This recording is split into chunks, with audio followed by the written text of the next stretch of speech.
Metro Media Television, serving Dallas-Fort Worth.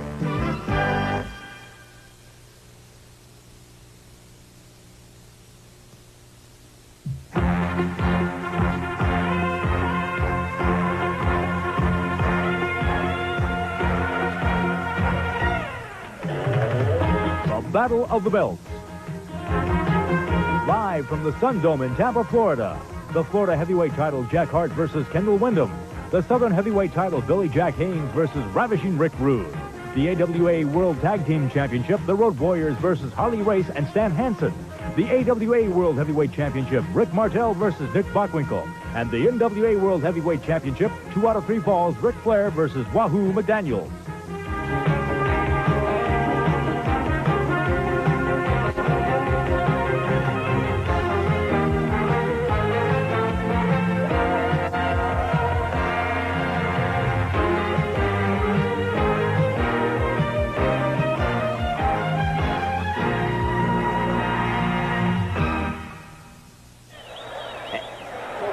And indeed, we are live and direct from Tampa, Florida, and the University of South Florida Sun Dome, where tonight it is going to be indeed history-making in professional wrestling as we bring you the Battle of the Belts. NWA World Heavyweight Champion Ric Flair getting set to defend his title tonight. 2 out of 3 falls, 1-hour time limit against the challenge of Wahoo McDaniels. Hello, everyone. I'm Gordon Soley, and welcome to the Battle of the Belts. We've got a great 3 hours in store for you, and bringing you all of the color analysis along with me this evening, a man who has been a professional wrestler for the past 12 years, a second-generation competitor. He has held literally every regional and national title imaginable, both amateur and professional. Mike Graham. Mike, welcome aboard. Hey, Gordon, it's good to be here. It's a little different sitting out here and going to be watching some of the greatest wrestling in the world today. You've already run down all the names, and I'm just excited I can be part of this. I feel the biggest night in professional wrestling in the United States history. Certainly no question about that. And, of course, I might point out, too, that we will be having some very interesting interviews upcoming from the locker rooms later on in the evening. And perhaps now might be a good time to switch to the locker rooms and check with the gentlemen who are standing by there, 2 great former athletes themselves. I'm referring, of course, to Coach John Heath and to Buddy Colt. So if we're set for those interviews, let's go, I believe, first to Coach Heath. There's excitement outside, and there's excitement in this dressing room, right where I'm standing. Excitement and anticipation as I am surrounded by the biggest stars of the AWA and the National Wrestling Alliance. And out of this dressing room tonight, 3 of these men going for titles. And we'll be right back later on during the program with interviews with some of the contestants. And let's go now to Buddy Colt. I'm in the dressing room of many of the top wrestling stars in the world, such as the Road Warriors and their manager, Paul Ellering, Nick Bockwinkel, NWA wrestling champion, Ric Flair, and many, many others you'll be seeing in action here tonight. And I'll tell you what, you know what, Mike, it really, even to be here tonight is somewhat of a miracle with Hurricane Elena dwaddling around outside the coast of Florida for about 12 to 14 hours, and I know I lost a few shingles off the roof of my home, but I know you suffered some pretty bad damage at your home. Well, fortunately, only lost, you might say, a swimming pool. A lot of other people were very unfortunate. You know, they had to evacuate almost 500,000 people out of the Tampa Bay area just night before last, and they're just now getting back to some of their homes today, and some of them have lost their homes. So it's very tragic, but it's lucky that we're here at all. And I will say this, we've got the crippler and the grappler coming toward the ring right now, but that's one of the reasons we will not be seeing Rick Martel tonight. Martel is tied up with air traffic coming into Florida. It's absolutely impossible right now. But we're coming up with our first match, and it's going to pit the Guerreros against the grappler and the crippler. Let's go now, I believe, to our ring announcer, Chet Tharp. Wrestling fans, this is an Australian tag team match. 1 fall with a 30-minute time limit. Introducing from Homosassa, Florida, 248 pounds, Rip Oliver. His partner, weight unknown and parts unknown, a masked wrestler known as the Grappler. From Mexico City, Mexico, having a combined weight of 480 pounds, the champions, a brother tag team combination, Hector and Chavo Guerrero. And we'll be back with this match and all the action forthcoming right after we pause for these important words.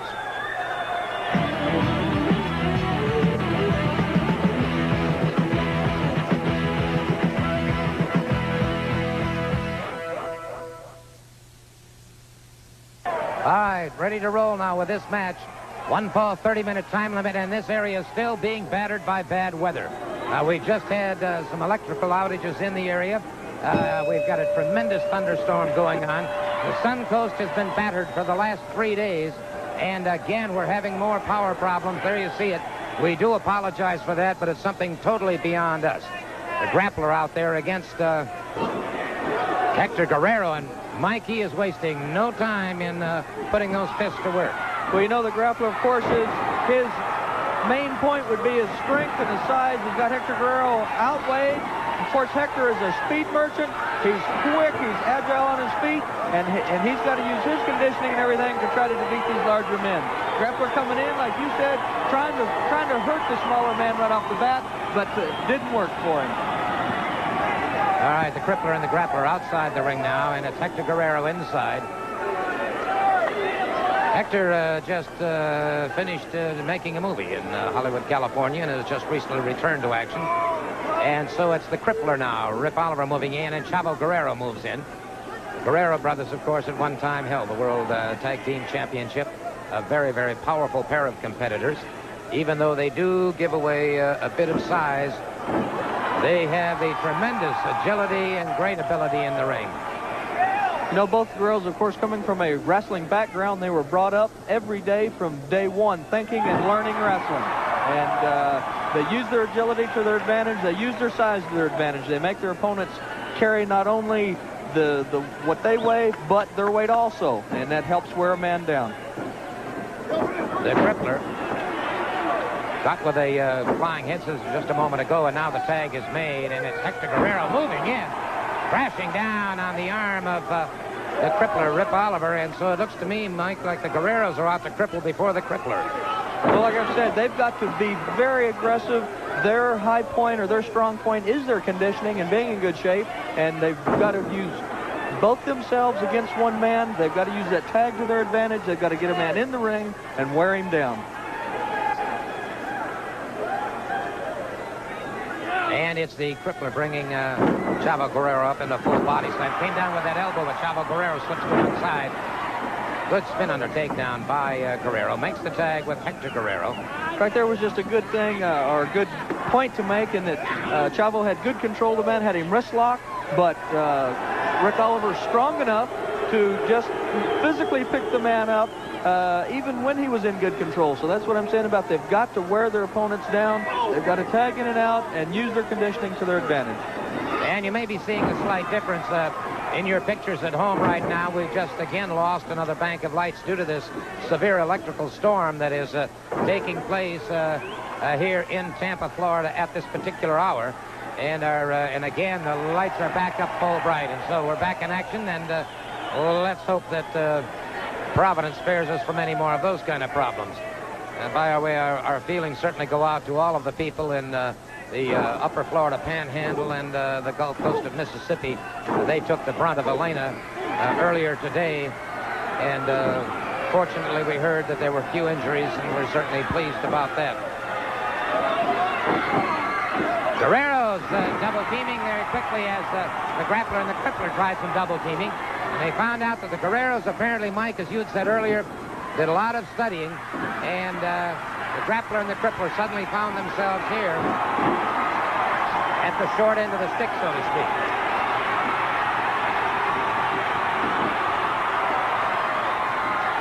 A lot of times when you're a team like there, you know what your opponents, you can feel your opponents. That's one thing about the wrestling. They call it a mental and physical game of chess.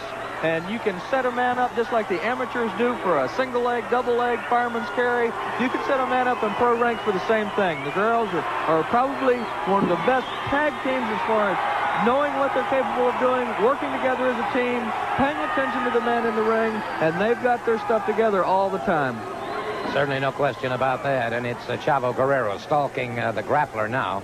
5 minutes, 5 minutes. Circles to his left, watches him carefully, moves in, collar and elbow. And it's a side headlock now by Chavo Guerrero. Referee is Bruce Owens.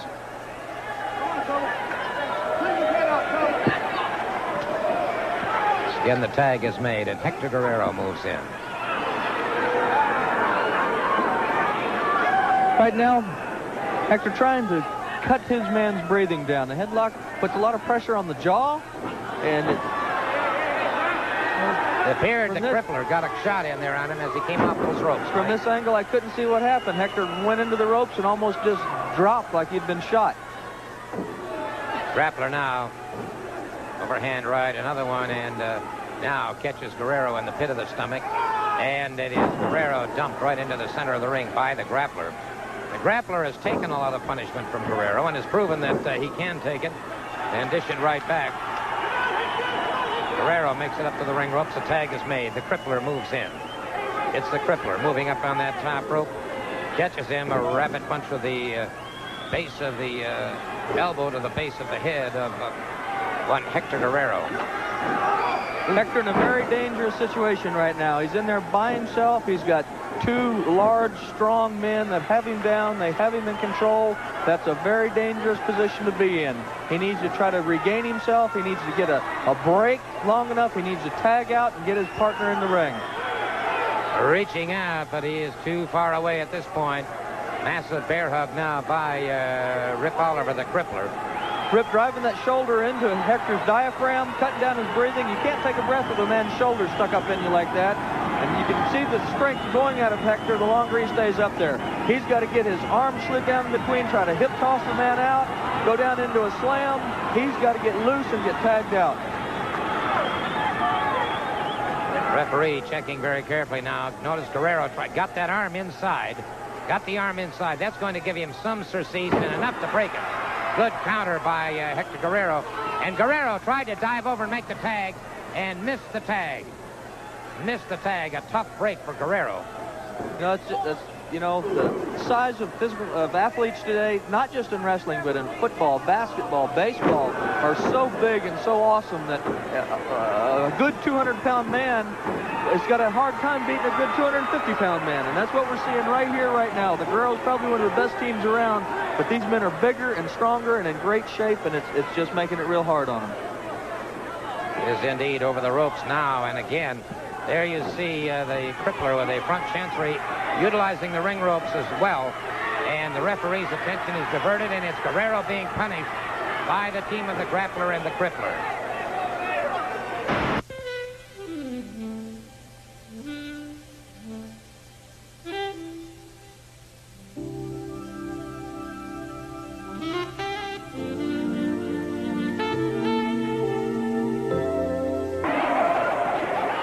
To Hector Guerrero. Hector in a lot of trouble. He's got to get out of there. He's got to try to regain. He's got to try to get his consciousness long enough to get to that corner and tag out. That ring is 20 by 20. That can be the longest 20 in the world, though, when you're trying to get over there to tag up. I'm telling you, I've been in that ring, like you said, for the last 13 years. And sometimes it's just, forever and ever. Like they say, so close, but yet so far. And right now, it's so far for Hector Guerrero. Guerrero hurtled through the ring ropes to the concrete on the far side of the ring, and Chavo Guerrero, as you can see, going over very, very quickly to offer some assistance to his fallen brother. Boy, I've been thrown out of that ring 100 times, and it's so dangerous. That concrete floor is very unforgiving. One ding in your elbow or your knee. A lot of times fans throw something. If the floor is wet with a Coke or something, you try to hit on your feet go right out from under you and smack right on your head.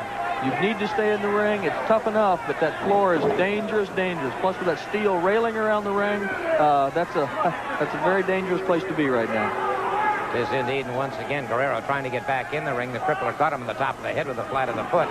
Drove a knee into his side that time and then catches him with a foot again. And now Chavo Guerrero charging into the ring. Guerrero moves in, and the crippler very quickly backing away. But now you'll notice on the left-hand side of your screen, there was the grappler catching Guerrero outside near our timer's table. No, I'm not meaning to break in. I realized to try to get the best videos that they can, but the wrestlers are going to try to take advantage of all the tables and things around the ring, just like you just saw. I know exactly what they're thinking, and the tables for the cameramen to stand on can be very dangerous. Guerrero coming up very, very slowly, being assisted now by his brother Chavo Guerrero. Remember this match, one fall with a 30-minute time limit. We're coming to you direct from the University of South Florida Sundome in Tampa, Florida. Irish whip on Guerrero. Guerrero somersault free. Catches him with a good cross-body block coming off the ropes. Near fall. And near fall. Great second effort on the part of Hector Guerrero. That's just what I was talking. He saw that little open. He saw that chance for an offensive move. But there he goes again. A lot of times you think he's down, but he's thinking all the time. He's just waiting for that chance. Guerrero bought up, full body slam by the grappler. And the grappler went to use his head as a battering ram, and it was Guerrero ducking away from that. Right now, it's the best chance Hector's had in a long time to get out of that ring. Boy, you can get turned around. There's no landmarks or anything. All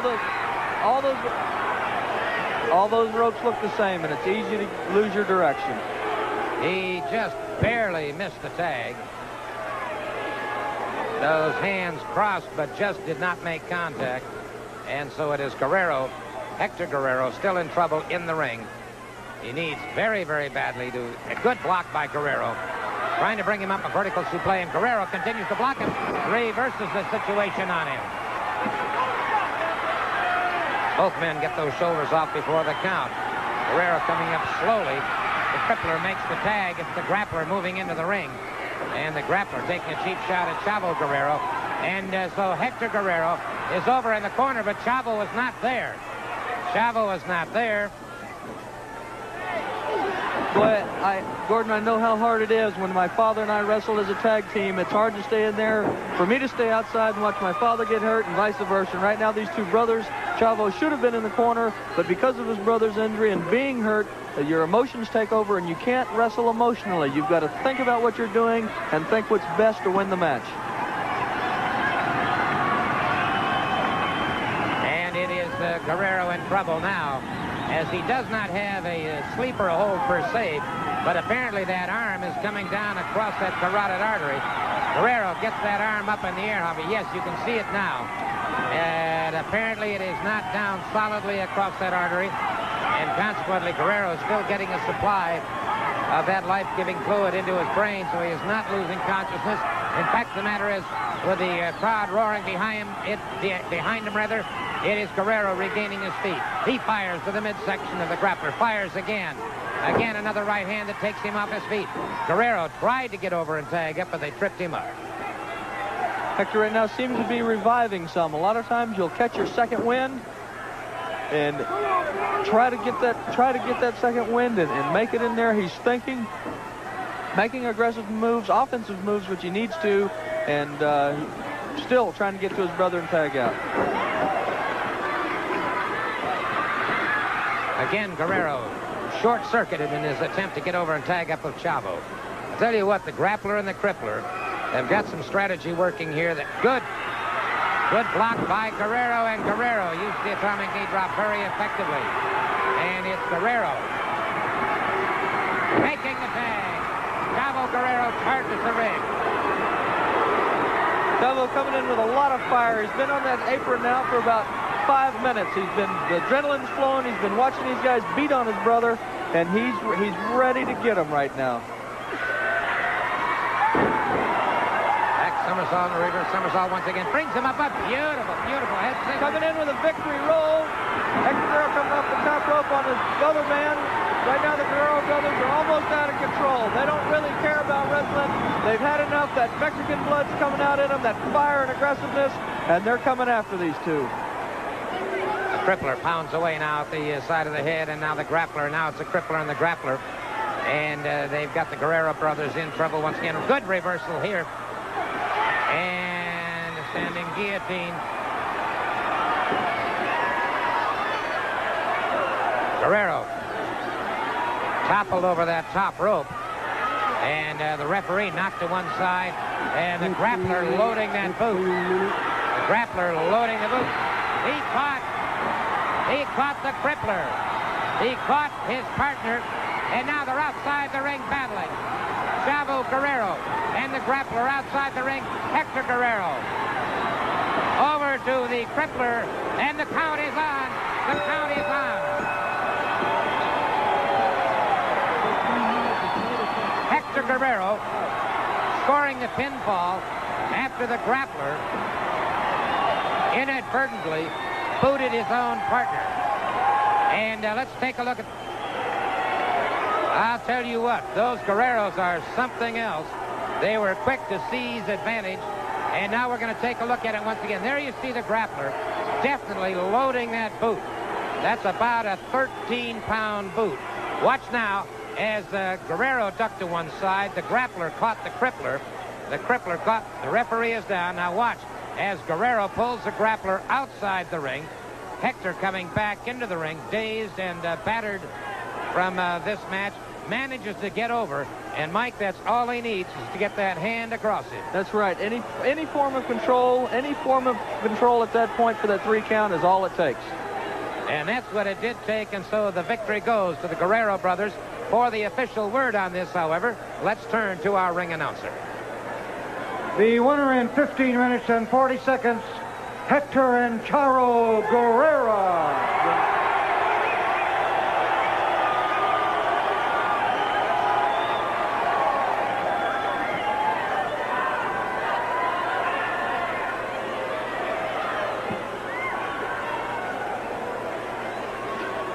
Well, I'll tell you what, we've got a situation here, and now getting set to move into the ring, followed by Miss Maxine, the very, very popular Coco Samoa.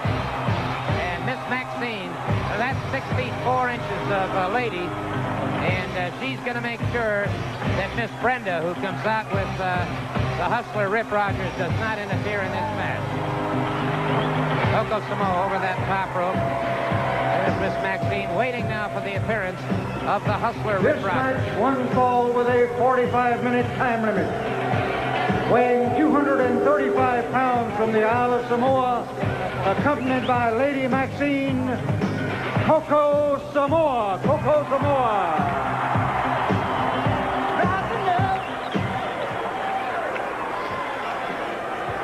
His opponent from Los Angeles, California, weighing 228.5 pounds, accompanied by Miss Brenda Hustler Rip Rogers.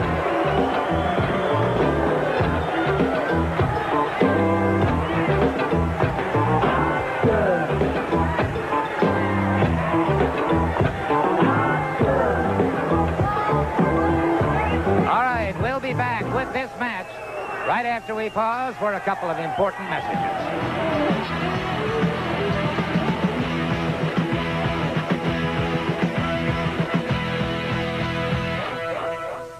The hustler Rip Rogers in the pink, along with Miss Brenda.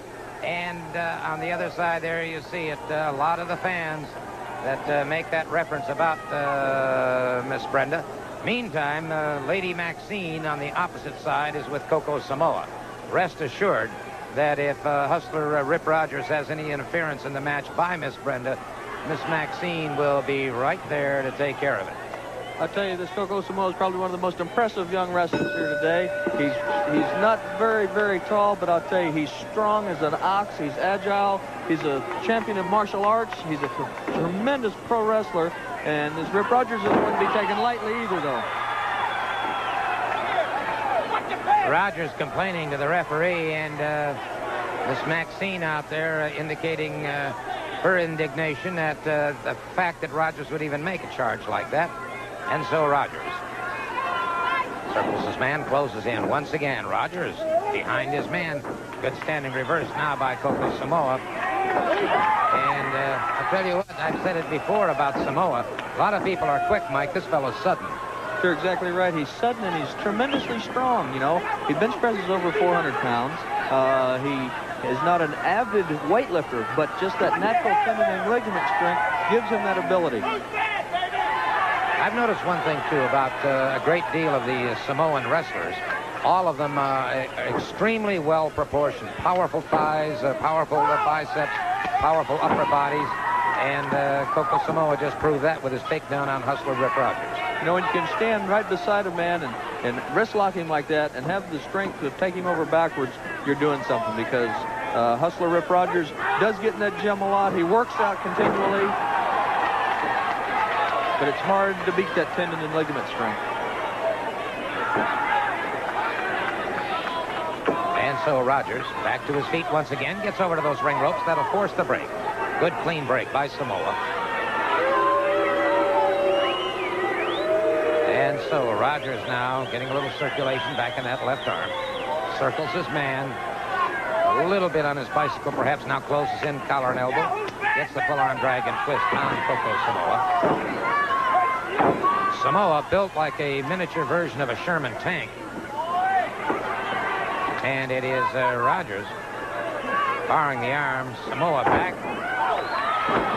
Upended Rogers.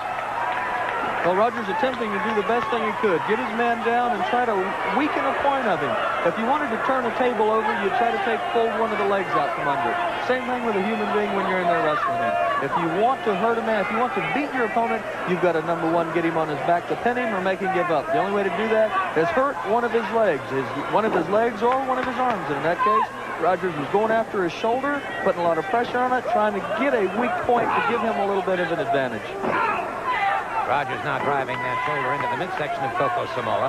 3 times. Now the full arm drag and twist. Tries an Irish whip. Reversal by Coco Samoa. Almost got one of our cameramen at ringside here as they move up on him. And it is Samoa brought up by Rogers. Full body slam. Rogers now. Glancing blow, but look at Samoa. Double leg pickup. Rogers breaks it up again. Miss Maxine watching very attentive right there, just waiting for Miss Brenda to make a move. And I think that's why Miss Brenda hasn't been involved, and is staying back out of the way. I don't think she wants any part of Miss Maxine.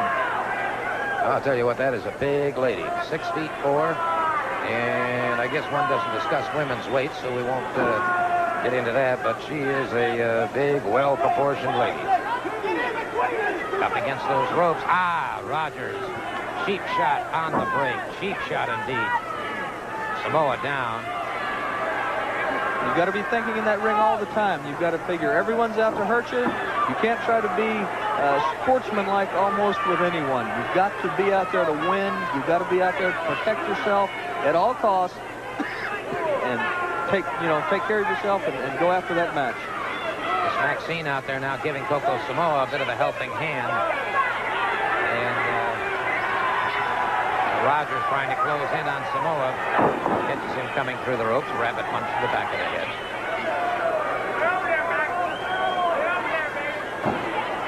And it is Samoa driven into the turnbuckle, then caught. An uppercut-like blow from the Hustler Rip Rogers. Rogers snapmares him back into the ring. And Samoa has been slowed. Mike, as you said many times, they get that second wind, and that's exactly what Samoa needs at this point in time. Well, a lot of times you'll get stunned, and you'll lose your awareness for a little while. It takes a couple of minutes to get your breath back, to realize, get your head straight, and like you said, to catch that second wind, and then you're on your way. Rear chin lock now by the Hustler Rip Rogers. The referee had checked that to make sure it was not a choke. And Samoa now trying desperately, and it looks like that adrenaline really beginning to flow. And Rogers may be coming down across that throat a little bit dangerously close. And he did. The referee signaled to him. He broke it. And now it is Rogers unleashing some heavy artillery on Coco Samoa. Rips across the eyes of Samoa. Has him back to the canvas once again. It looks like Rogers may have cut him off at the pass on that second win. Boy, he sure did. Rogers is a very aggressive wrestler. He's been wrestling for a long time. He knows all the shortcuts. But I'll tell you, Gordon, panning out through the crowd just a minute ago, the people, the sports fans of Tampa Bay have always supported their professional athletes, and the Tampa Bay Buccaneers and the wrestlers, with 500,000 people evacuated from the Tampa Bay area in the last 2 days. This beautiful University of South Florida Sundome, which seats almost 10,000 people, is practically full. It is indeed, and it is Coco Samoa crashing down. Rogers rolled to one side, just barely in time. And so Samoa took the full brunt of that. And you can see Miss Brenda issuing some comments to Hustler Rip Rogers. Rogers with another rabbit punch behind the head of Coco Samoa. Good block by Samoa.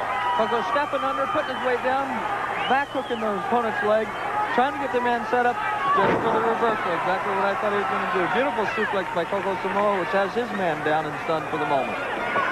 Close-up shot, and you can see some of the pain coursing across the face of the Hustler Rip Rogers as he's beginning to move a little slowly now. But again, he comes back totally aggressive.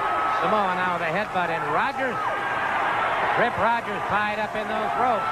And Samoa losing his temper. He's got a stationary target, and he's taking advantage of it. Samoa smashing away at the Hustler Rip Rogers. Rogers broke free and ducked to one side, and Samoa took the brunt of the ropes.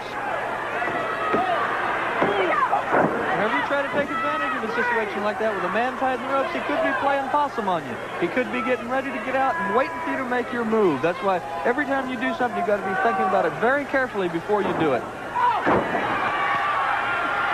And it's Rogers who could be in trouble here as Coco Samoa gets him into it, rolling, but it was Rogers breaking it up once again. Slamming his legs across on Coco Samoa's ears. Very startling feeling when you're there on the verge of victory and all of a sudden you get your ears rung. Rogers lashed out with a boot that time, caught Coco Samoa around those pectoralis majors, and now moves in with a lateral press. Samoa powers out. And Rogers unhappy, thinking it was a slow count. It was not a slow count. And Samoa fires from the midsection. Samoa catches him. Again, Rogers staggered, and Rogers back up against those ropes and hanging on. Coco Samoa giving Rogers some of what he's been giving out. Using those ropes, using that hair. If you've got one way to fight fire is with fire, and that's exactly what Coco's doing.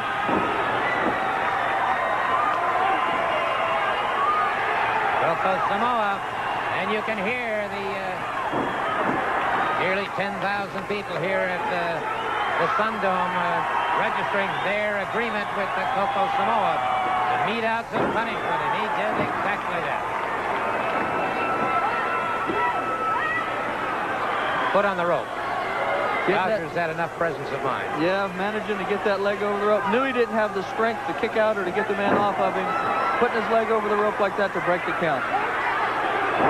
Rogers missing with the right hand. Samoa connecting. And Rogers wants a timeout. Mike, that's something that just doesn't happen. Well, not in this particular sport, it doesn't. Once that bell rings to start the match, you're in there till the end. Hip toss now by Coco Samoa. Samoa up a good drop kick. Takes Rogers back off his feet once again into a lateral press. And again, that foot over the rope. He's thinking. Well, a lot of other sports, you have different breaks, different rest periods. Boxing, of course, you've got rounds with a rest period in between to give you a chance to get your breather. That's one thing that makes wrestling a little different. It's solid contact, solid body contact all the time. It is Samoa back to the canvas once again, and you could hear Lady Maxine issuing some words of encouragement, double thrust into the throat. Samoa lashes out with a foot, a mule kick to the back. And it's Samoa now exploding with a hard right hand. Rogers is doubles up, though. He took all of that punishment, came right back in to dish out some of his own. You can see this match is taking a toll on both Coco Samoa and Rip Rogers. They're both slowing down some. They're not have that fire and aggressiveness they did at the very beginning. And, of course, to get in the ring and wrestle 10, 15 minutes, that's an object in itself. Samoa getting the abdominal stretch. That is a submission. Hold. Miss Brenda charging into the ring and interfering once again. And the referee's attention was completely diverted. Now the referee telling her, and wait a minute, Miss Maxine just got in there. And that will make a difference. Now to 3, a count of 3. Well, Miss Maxine returned the favor of Miss Brenda. No question about that. And there you see her escorting the somewhat shorter Coco Samoa out of the ring. And Miss Brenda, a picture of absolute irate fury. And I'll tell you what. Let's get the official word from our ring announcer. Following that, we'll be taking a quick break. And then The winner in 11 minutes, Coco Samoa. The winner, Samoa. All right, we'll be back in just a moment.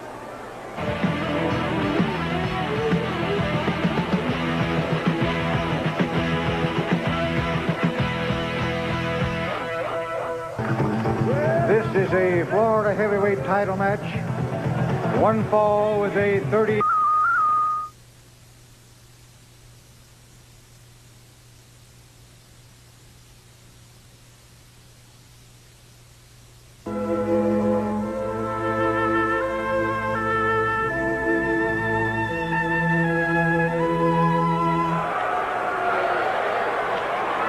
Yep, we got Percy Pringle leading out the Florida heavyweight champion, Jack Hart. Hart, originally from St. Petersburg, Florida, 1979 high school amateur wrestling champion. And Percy Pringle, his mother was trying to get here tonight for the matches. She is watching us up in Mobile, Pensacola. Introducing now the Florida State Heavyweight Wrestling Champion from St. Petersburg, Florida, 228 pounds, accompanied by his manager, Percy Pringle.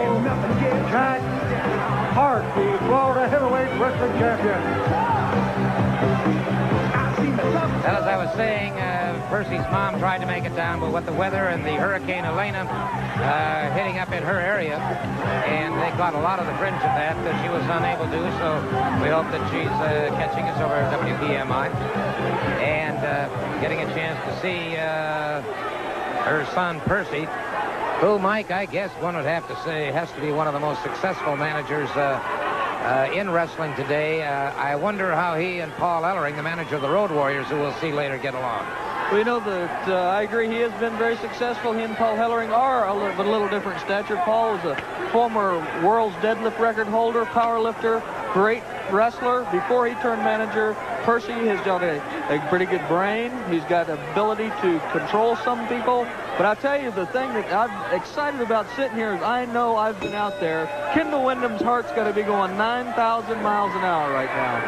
Hart wasted no time. Kendall Windham, who is a rookie, and that one caught him off guard. And he made that one mistake. He came just a little off guard. And Jack Hart is very quick to take advantage of that. Ooh, right across that abdominal wall. Hart's not giving him a chance. Kendall, of course, has only been wrestling a couple months. To have an opportunity to wrestle for the Florida heavyweight title at this young point in his career is just unbelievable. Of course, Kendall comes from a great wrestling background. He's got a lot of life ahead of him. He's got the frame. He's just going to have to get the aggressiveness that it takes to be a pro wrestler and get in that gym, put on some weight, and hopefully he'll go without any severe injuries, and he'll have a great future ahead of him. Well, I'll tell you, if it comes to fighting Hart, he's got that, all 214 pounds of it.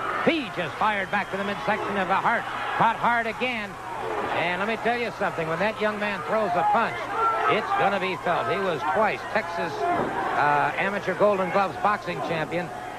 And, of course, a second-generation wrestler, has competed all of his life. And, again, Jack Hart gets a snapmare and takes him to the camp.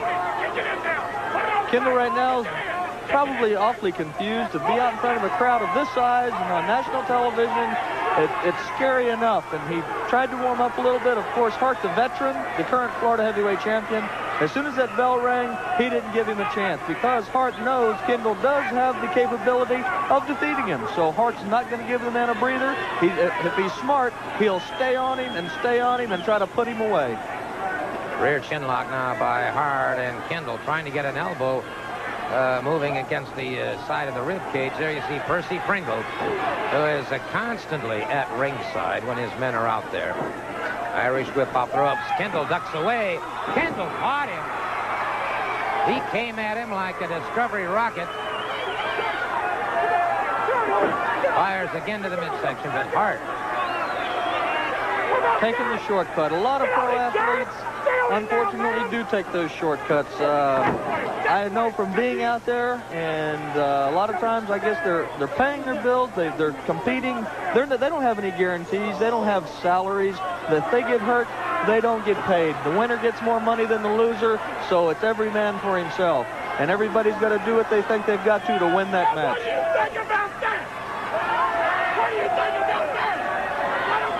I don't know if you can hear that voice or not, but Percy Pringle shouting and gesticulating to the cameras and all, and he is many times a picture of rather impotent rage.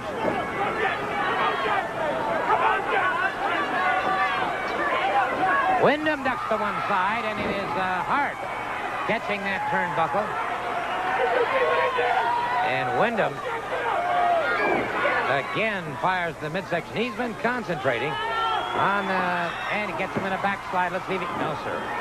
Hart broke away from it. Kendall right now thinking a little slow. Whenever you're out there and you've got all those people watching you, anyone sitting out there that is a professional athlete knows how you get the jitters.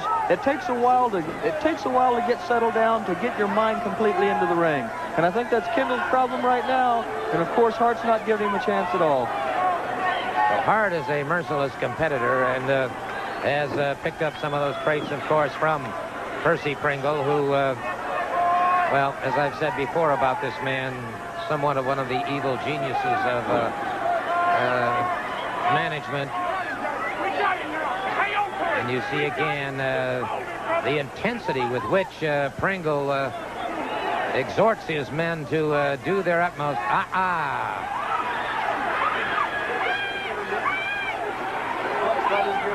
Kendall Wyndham coming up and the referee admonishing the Florida heavyweight champion, Jack Hart. 5 minutes. I've noticed now that Kendall has really been concentrating on the midsection of Hart. Well, you know, Kendall's been at quite a disadvantage. He's been on his knees. He's been beaten and pounded on. When you're back like that, you'll throw fire to the midsection like that to try to stop the man's breathing, to try to get him hurt. Right now, of course, with Percy running around the outside, giving Hart all kinds of incentive, building his ego, you might say. And, of course, Kendall constantly wondering, nice three-quarter Nelson by Hart, going in for the pin, trying to, no, not yet. Kendall's still too strong, still not quite down enough to get pinned like that.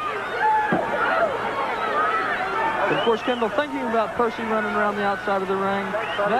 That deterrent, that thing breaking your attitude, breaking your concentration, makes it hard when you're in the ring. All right, a little bit later on, of course, we're going to be watching Stan Hansen and Harley Race in action against the Road Warriors. And we might be switching in a bit here to the dressing room and see if we can pick up an interview with one or more of those competitors. If we should do that, however, obviously the action continues here for the Florida Heavyweight Championship.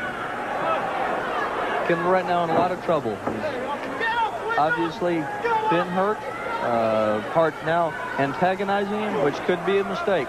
I've always been one that if I could beat a man, I'd beat him. A lot of times, like men like Hart like to try to build their own ego by when they've got someone. There's Kendall, nice. Oh, not quite enough. Didn't have that strength to pull Hart over backwards. Didn't catch him quite off guard enough. Hart just dropped the fist right between his eyes.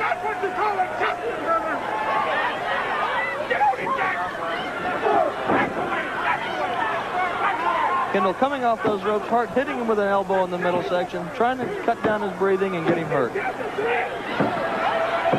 Again, Hart hooking that far leg, and it is Kendall who is in a lot of trouble now, Mike. Kendall fighting to stay in there, fighting to keep his mental awareness. The abdominal stretch, very, very dangerous. You can rip a man's shoulder out very easily.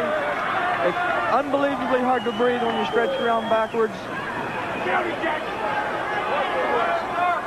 Referee making Hart break the hold, so I'm used up holding the ropes for added advantage. Snapmare by Hart now takes Kendall back to the canvas. Kendall rolls to one side, gets away from it. Much to the delighted response of the crowd. And it's Hart back on his feet, and Kendall lashes out. Kendall is 6'4". That 214 pounds stretches out a long way. Bear hug now by Hart. Like you mentioned earlier, Kendall twice Texas State Golden Gloves boxing champion, so he knows how to use his fist. If he's out there wrestling, but if push comes to shove, Hart better beware, because Kendall could probably drop him pretty good. That was a good block that time, as Hart tried to throw a hard right hand at him. Kendall blocked it very nicely, came off the ropes, and fires again to the midsection. Enough percussions to that midsection, and Mr. Hart's going to have a lot of problem bringing in some air. Polo-like forearm by Jack Hart. Another one. Hart right now being a little cocky. Being cockier really than he should. Kendall is in trouble. He is hurt, but he's not one to take lightly. I've been watching his career. I've been watching him almost every night. He's coming along unbelievably well. He's got so much heart and determination that I just know where he could be looking at one of the potential world heavyweight champions. Bit of outside interference that time on the part of Percy Pringle. Not enough to really create a telling change in the match, but again, with somebody like Kendall, who is young and relatively inexperienced, that extra agitation from the outside can mess up his thinking. Well, you're exactly right. Even with an experienced veteran, when you know that guy's on the outside and you wonder, well, is he going to try to grab my foot, come in the ring, what's he going to do? And Percy does have a reputation for interfering in matches. But right now, Jack Hart, with his knee in Kendall's spine, pulling his head over backwards, just getting everything out of line. The nerves running through your hands and fingers are just all kind of tingling right now for Kendall, and he's in trouble. And he goes to a Russian sickle, trying to get it firmly established now, posting that, started to post the arm. Comes back to the sickle once again. And you can see again Percy Pringle exhorting his man to really put the pressure on. Pringle. Percy trying to yell at him to get that pressure high on the chin, get his head over backward. If you're low on the chin and the neck area, the man's got a much stronger chance of blocking it, of course, with his neck strength. But when you get out on that chin, it just gives you a lot more pressure, a lot more leverage. Pringle, of course, knows what the reaction of the crowd can do to an opponent. And if they're solidly, if you got, Mike, and I'm sure you would attest to this, if there are 10,000 people solidly in your corner rooting you on, it does many times give you that extra burden, extra added strength. You're exactly right. Kendall right there making a very good counter. I've said before, whenever you leave the mat, whenever you're up in the air, you've got no defense. You're going one direction, and there's no way to stop it. Kendall watched the man climb up the rope, knew he was going to be diving at him, waited for his feet to leave the turnbuckle, and then got out of his way. Kendall Windham now in some fantastic second effort as he drops the Florida heavyweight champion. And it is Kendall Windham, and the crowd has really brought him to life again. Tremendous second effort here, and Kendall Windham catches him. That beautiful forearm that time. And Hart is down, and Windham drives into the chest. A near fall for Kendall Windham. He looks like he's trying to set for the stampede. Taking that moment, taking that time, thinking if he should or not. You don't have time for that in the professional ring. When you're out there, you better be out there to win. If you give the man a second chance, there's a good chance he's going to beat you on that second chance. Hart misses with that glove, and it is Kendall Windham, a beautiful cross-body block. We've got a new champion. We have got a new champion. I can't believe it. I cannot believe that at this stage of Kendall's life, he has won the Florida heavyweight title. That is one. That was a chance of a lifetime. God, he's got to just be going crazy right now. Kendall Windham charging around the ring. Believe you me, this is one of the most intense. Here we see it again in instant. We got it in replay. He misses with that hard swinging right hand. Now watch Windham. Comes up, perfectly executed cross-body block. Takes and has completely stunned the Florida heavyweight champion, Jack Hart. The referee, Bruce Owens, down there. There's the 3 count. And now let's take a look at it. And again, you're seeing it from another angle as he misses there. Tremendous execution as he came down. You could see the impact that drove the air out of Jack Hart. Wyndham hooked that far leg very securely, and that gave him that necessary 3 count. We have seen truly a stunning upset. If this doesn't bring this young man Rookie of the Year honors, I'm somebody else. I predicted it. I've seen 100 young wrestlers come along. Kendall's got what it takes to be a winner. That's the difference. He's got the heart and determination. Hit that man on a full run with 220 pounds, perfect placement on his chest, hooked the leg as soon as they hit the deck, and it was over. Okay, well, we've got a new champion in Kendall Wyndham, but right now, we're going to talk to the only man ever to hold the World Heavyweight Championship on 7 different occasions. He's in the locker room now with Coach John Heath. Let's go to John Heath. Well, congratulations to Kendall Wyndham, a new Florida State heavyweight wrestling champion. And as I told you earlier in the evening, I was surrounded by the biggest stars of the AWA and the National Wrestling Alliance. However, there is no star that has ever been bigger and brighter than the man who's standing next to me right now. 7 times World Heavyweight Wrestling Champion Harley Race, who tonight will be going up against the Road Warriors for the AWA World Tag Team title. And his partner, none other than Stan Hansen, who at the present time is the PWF World Champion. And Harley, a few thoughts on your title match tonight. Well, let me say this. Before the Road Hogs even existed, Larry Henning and myself held the AWA heavyweight title for 4 consecutive years. We were never defeated for it. Hansen and I their title switch right here tonight. But the upmost thing on my mind right now is the outcome of Ric Flair and Wahoo McDaniels. Because let me tell you this, I don't care who wins it. I don't particularly like either one of them. But when it comes right down to where it all's at, it all boils back to Harley Race and my opportunity for number 8. I stood up for about a year and a half and I said, Harley Race will have number 7. Harley Race will dominate wrestling. Well, I've proved it true. And what I'm standing here telling you right now is point blank fact. If the Road Warriors have got the guts, you'll see another title switch.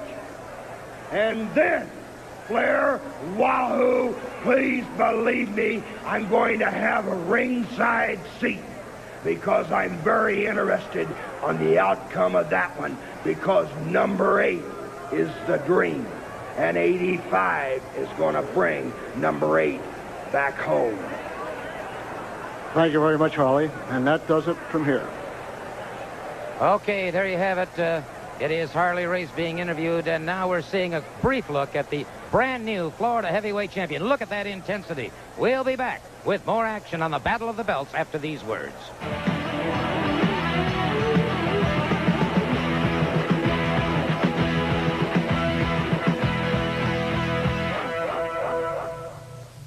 Tonight's sports special, Battle of the Belts, is being brought to you in part by Champion TV. Rent to own the stereo, television, or appliance of your choice the Champion way. And by Schlitz Malt Liquor, the Bull. For a taste that's big and smooth and bold, the Schlitz Malt Liquor Bull. Battle of the Belts. More action coming right up.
a Southern heavyweight title match.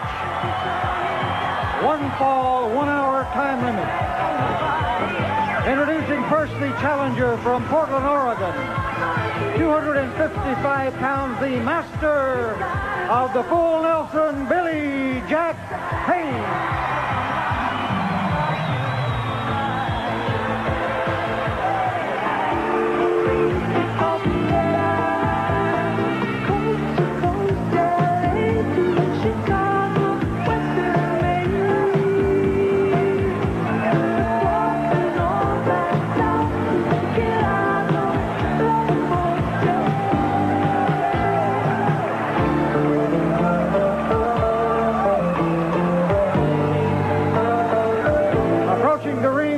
Southern heavyweight wrestling champion from Beverly Hills, California. 245 pounds and accompanied by his manager, Percy Pringle. Ravishing Rick Rude. 1 fall, 60-minute time limit.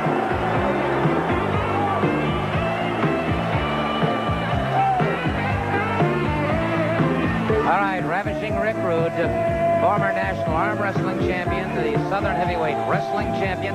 Got to say one thing, Mike, about this man, Percy Pringle. He just had a crushing defeat, and yet I guess hope springs eternal within the human breast, because he's right out there with the same kind of intensity he had before. But don't you know, inside, he's really got to be worried now. You know, that's what it takes to be a winner, is you've got to take a loss and take it in stride and be aggressive and go after it, because if you get all broken-hearted, you get down in the dumps because you lose, then you might as well not compete. Look at this standoff between these two right now. Ravishing Rick Rude and those deadly cold eyes of his. And he is facing, you know, I never realized before, he has about an inch advantage in height on Billy Haynes. But I'll tell you what, you talk about two tremendous athletes, two men in absolute fantastic condition. We're seeing it here. Well, Rude is so cut up, so muscular, that it almost is deceiving how tall he is. Of course, Billy Jack being thicker and heavier, bigger legs, strong upper body, but Rude is just a phenomenally trained athlete, and like you said, of course, a couple inches taller than Billy Jack, and he trains hard, and he is tough in that ring. Look at the conformation and muscular definition on this man, Ravishing Rick Rude. There is no wasted flesh on him whatsoever. Lean and mean is about the only way you can describe him. I think Billy Jack, the more perfectly proportioned athlete, from the standpoint of equality of development, the thighs, the upper body, the legs, the arms, all a little more in proportion, but what a contest this is going to be. 1 fall, 60-minute time limit. Probably two of the best in shape athletes in the United States or world today. Both great wrestlers, both young, very competitive, got all their futures ahead of them. And this tends to be probably one of the best matches we'll see in a long time. In the big 60 minutes, right now as the bell rings, and it's Ravishing Rick Rude. And Billy Haynes immediately doing a bit of a psychological warfare. Rude knows right now that the crowd is not with him. They are with Billy Haynes all the way. Neither man wanting to be that first one to make the contact. Both wanting to try to psych their opponents out. Guys that get in the gym and lift a lot try to physically intimidate each other. But I tell you, I don't think Rude is going to physically intimidate Billy Jack Haynes. No, in fact, the matter is, I noticed while Rude was posing that Billy Jack very nonchalantly stood over in the corner as if to say, well, okay, if you want to pose and show off your muscles for a couple of seconds, go ahead. I think Billy Haynes is going into this match very, very confident that he's going to walk out as Kendall Windham did. Aha! Well, Haynes giving him a little bit of power posing, too. Aha! With a little signal there that indicated what he thinks of Ravishing Rick Rude. And, all right, let's see what happens now. Of course, you can see the thickness in Rude's wrists and hands. A lot of guys have big biceps or big forearms, but power comes in the wrists and hand area, just like in the elbow areas, knees, and wrists. you can build muscle tissue in the muscle area, but if you don't have the joint to keep them together, you ain't going to make it. And a tremendous struggle now of will and strength and balance here between these two. And neither man really able to gain the advantage yet. And Rude brought up by Billy Haynes, an atomic knee drop. Beautiful drop kick by Billy Haynes, and Rude outside the ring. Almost made it over to, there you can see the Tokyo broadcast crew at a table immediately adjacent to ours. Nice to have them here in the United States and bringing these all-important matches around the world. Southern title, of course, representing 9 southern states. They also have the AWA tag title upcoming. And, of course, the NWA World Heavyweight Championship. The NWA, the National Wrestling Alliance, the oldest and largest sanctioning body of professional wrestling the world over, encompassing all 50 states and 17 foreign nations. And Pringle becoming more than somewhat upset. So far, his evening's been a disaster, and he is a nervous cookie right now. You know, there's a lot of money on the line. Losing that Florida heavyweight title is going to take a lot of money out of his pocket. Of course, Rick Rude is the current Southern heavyweight champion. Percy's probably looking at the potential of losing both the Florida title and the Southern title in the same night. And you sounded like that wouldn't disappoint you too much. Well, you know, it wouldn't, because I am a professional wrestler. I am into competition. I've never had a manager. Don't care to have one. When the man gets in the ring, it should be in a one-on-one situation, and may the best man win. Excellent philosophy and extremely well put. Billy Haynes now with a side headlock on Ravishing Rick Rude. Has the Southern heavyweight champion down. Mike, let me ask you. I would think that Billy Haynes is not going to move the least bit recklessly with Rude. I would think he's going to be very, very calm and methodical. Well, they have had a couple matches against each other before. They know each other are very strong. They should by now have figured out their weaknesses and strengths. So they're both going to be a little bit slower, a little more positive, and like you say, try not to make a mistake, because in a match with 2 men like this, the first one that makes a mistake could be the one to lose the match.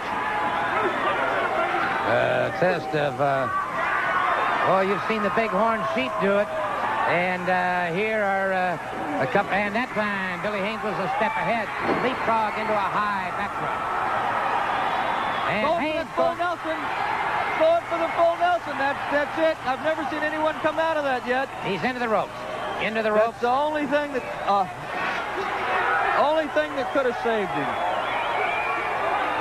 I've seen Billy Jack wrestle now for about 3 years. I have never seen anyone come out of his full Nelson.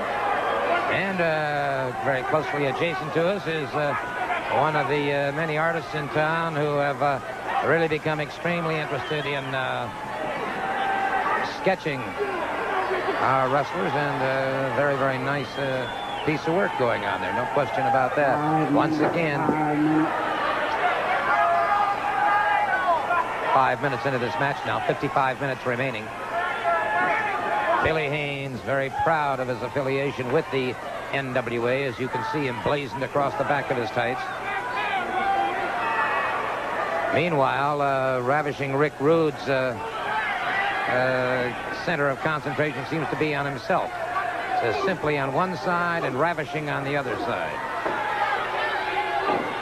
Well, you know, the National Wrestling Alliance is the largest and oldest governing body of professional wrestling in the world today. Billy Haynes now with a rear chin lock on Ravishing Rick Rude. Haynes is being very cool, very methodical in his approach against Ravishing Rick Rude. He's letting Rude hot dog, if you will. And the ego of Rude is something to behold anyway. That could get in his way, Mike. You're definitely right, because when you're in that ring, a lot of times that ego, trying to show off or trying to be cocky, you're not going to be successful. You've got to be thinking about winning at all times. Right now, Rick Rude is being controlled by Billy Jack Haynes. Both of these men, of course, weighing 240 pounds plus, which, looking at them, you wouldn't think they were that heavy, but they're thick, they're in shape, and they're 240 pounds of muscle in each one. Rude, one to the midsection. Haynes doubled momentarily, goes to a side headlock. Referee now, Bill Alfonso. Bill, by the way, qualified to referee professional wrestling, boxing, and full contact karate. Ooh, cutting him off with that clothesline, putting that 19-20-inch arm right around his chops on a full run. It just really catches you off guard.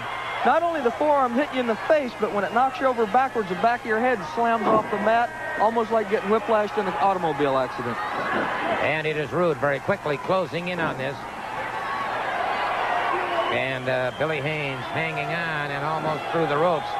Rude catches him and catches him once again, and Haynes is out of the ring. And notice now that Percy Pringle, with a healthy respect, now moves into the ring. And this battle's gone outside the ring. It is Ravishing Rick Rude. Wow! Almost knocked the monitor off the desk from the railing on the other side of the ring.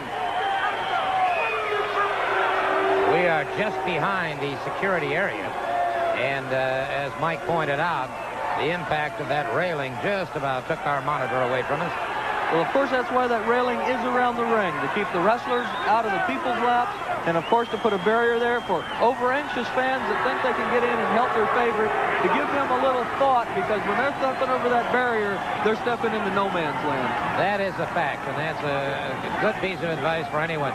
When you go to the matches, it's exciting here on television. It's twice as exciting in live action, so no matter where you happen to be watching right now, be it Dallas or Houston or Oklahoma City or Boston, Pensacola, Miami, it doesn't make any difference. You get a chance to get out and see these matches live, it's just twice as exciting. But there's a lot of electricity here at the University of South Florida Sundome, and Billy Haynes in a lot of trouble outside, and Ravishing Rick Rude quickly again trying to take advantage of the situation. It was thundering outside the buildings, going for that suplex. It was thundering outside the building a while ago, and it was rattling the cameras. And that sound of 500 pounds of beef coming down in the ring like that thundered louder than the storm outside. No question about that. And right now, the Southern champion, a kidney punch on, and now goes for that Russian sickle. And I'll tell you what, well, Billy Haynes won't concede. That's a submission hold, but as well as you know Billy Haynes and as well as I know him, the word quit does not belong in his vocabulary. You know, that's right. That's why in the short period of time he's been wrestling, he's been so successful, because he's got so much determination, so much physical ability, and he can block pain out of his mind sometimes. When he's hurt and he shouldn't be going, he keeps on somehow. Of course, Rick Rude is the current Southern Heavyweight Champion. That just shows the ability that he's got. All right, simply Ravishing Rick Rude, and it is Haynes trying to slip away from that, trying to escape, turns into his man. Rude, in desperation, catches him a rabbit punch to the back of the head. Irish whip off the ropes. Haynes ducks away. Haynes caught. Ooh, high backdrop. Came down high on his shoulders there, Mike. Almost came in straight on his head. I've seen a couple men do that, and it immediately lights out. You don't fall 10 feet, stand on top of your head, and stay conscious. It was very, very dangerous. Haynes almost coming in on his head, barely getting to his shoulders. I can't even believe he's moving the way he is right now. Rude again concentrating, using powerful blows to the kidney area of Billy Haynes, and Haynes beginning to really show some effects from that. And this may mark the difference in the match. But you know, you've got a man of Haynes' ability, you've got to get him hurt. This isn't like amateur wrestling where you're going for points. You've got to hurt your man enough to make him give up or to pin him. And you're not going to pin a 240-pound man's shoulders to the mat for a count of 3 unless he's extremely tired or really hurt. And right now, Billy Haynes appears to be in a lot of trouble. And Rude now has stopped being cocky. Now Rude is just being mean and vicious. Haynes fires back, and Rude retaliates in kind. Haynes fires away again. And we've got the makings of a Pier Sixer here. Fewer punches by Haynes. They had some effect on Rude, but Haynes really beginning to suffer around the back area. Well, Haynes trapped in the ropes like that, with the ropes coming off both sides of you. You can't get planted to throw a punch. Rude had him standing straight up. You can't throw a punch standing straight up. Of course, this is wrestling. Both men in there trying to fight, trying to do what they can to win. Rude going for the suplex, Haynes blocking it, reversing it. Suplexing, ravishing Rick Rude. Both men down, both men tired. And tired they should be. This has been an all-out battle since it started. When you stop to think about the average amount of actual body contact in a professional football game, it amounts to about 14 and a half minutes. These two men have been going close to 15 minutes right now, which means they've really had enough body contact to constitute an entire football game. And it's Rude coming off the ropes, and it is Billy Haynes. Rolls to one side, much to the joy of the crowd. Rude coming up very slowly, and the crowd going wild now as they're shouting more and more encouragement to Billy Haynes. And it is Haynes now very definitely in control. And how quickly the tide of battle can change. You know, your momentum, the crowd cheering, one move, one thing, you can catch your breath, you can see you're getting your man hurt, and when you know you're getting ready to come back, when you feel that surge of life going through your body, there's the clothesline, returning it back to Rick Rude the same way he had delivered it to him. I think even with more impact and more aggressiveness. Billy Haynes now moving with a little more confidence, a little more purposeness, and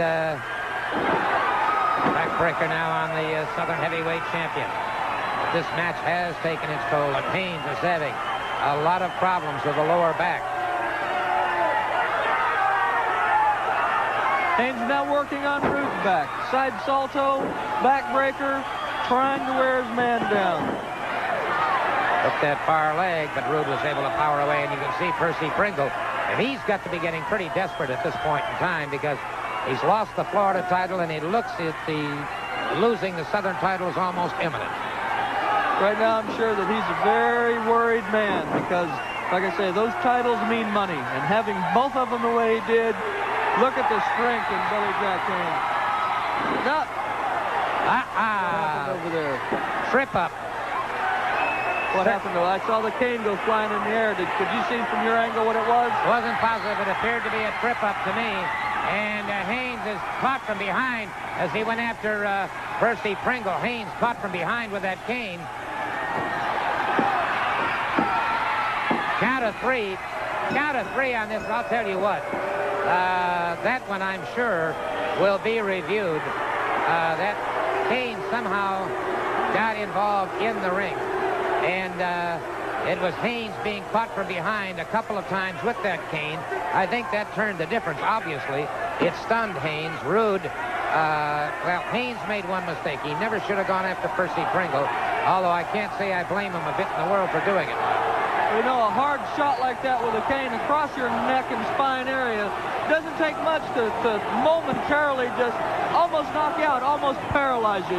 Your neck and spine are so sensitive, the nerves are in such a confined area that it doesn't take much to literally paralyze you for 10 or 15 seconds. And that's definitely long enough to get pinned. Well, there's a good puck. All right, I'll tell you what, let's take a look at this once again. To see, let's see if we can pick it up. Let's see where we can pick up this situation with a cane. All right. Well, you see, it's just doggone it. We missed it, that's for sure. But there's the cane. There, you're no question about it. Something happened right there. How was that cane in the ring? How would it be knocked out of his hand if he wasn't trying to stick it into the ring? All right, and there is, well, nonetheless, for the moment, let's see it again. There you got it. There it is. Well, I'm sure with the footage like this, that the title, when the NWA sees this film, that there's going to be some question about that title. No question about that. And a very desolate-looking Billy Haynes outside, inside that ring. But there'll be another day and another chance at that Southern title. Right now, though, I'll tell you what. Let's go to the locker room and pick up Coach John Heath with a brand-new Florida heavyweight champion, Kendall Windham. My congratulations to you, Kendall. I'm standing next to the man who has just electrified the entire wrestling world, and I mean the entire wrestling world, by defeating Jack Hart to become the youngest Florida heavyweight champion that we've ever had. And I believe, Kendall, that in our last interview we had on our program, I said you may become the